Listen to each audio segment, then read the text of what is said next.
example. You know, the Apostle Paul was told by God, I'm going to show you just how much you have to suffer for my name. That there's going to be nights where you're going to wish that you never would have started following me because I'm going to make you suffer that bad. Or what about John chapter 1, after Jesus has ascended? Jesus goes on a little stroll on the beach with the Apostle Peter. And Jesus basically says, Peter, you're going to be killed. You're going to be crucified upside down. It's going to be an agonizing death. Remember what Peter does? The Apostle John is kind of walking behind them, and Peter is wide-eyed and says, what about him? Jesus says, don't worry about him. Your job is to suffer how he suffers how you suffer, and you take what's coming and you suffer well for my name. And if you finish well, then at the end of this thing, you will get that crown of glory that's waiting for you in heaven. Every ounce of your suffering, whether it be cancer, whether it be someone gives you a dirty look at church, whether it be your car tire goes flat when you're running late to work, I literally mean any suffering. No matter how minor, no matter how major. I don't care if you've got a child that has looked you in the face and said, Mom, Dad, I hate you.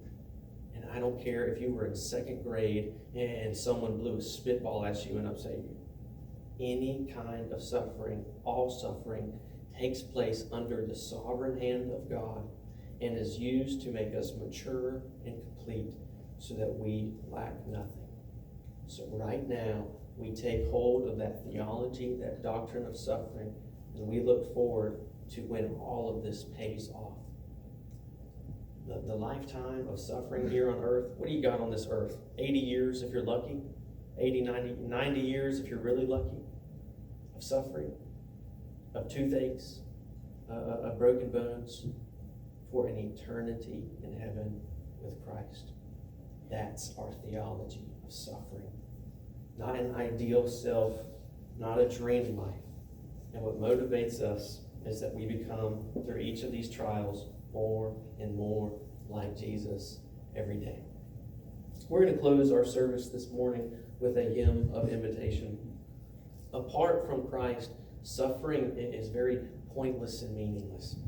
We all suffer. No one escapes life unwounded. But for the Christian, we can look at suffering and trials with nothing but joy because we know that what's being done in us is a spiritual and sanctifying thing. For those of you in here that have accepted that, then you know what I'm talking about. If you have never accepted Jesus' call on your life to suffer well for the sake of him and his name, or maybe you need prayer this morning, whatever that need be, and as we sing,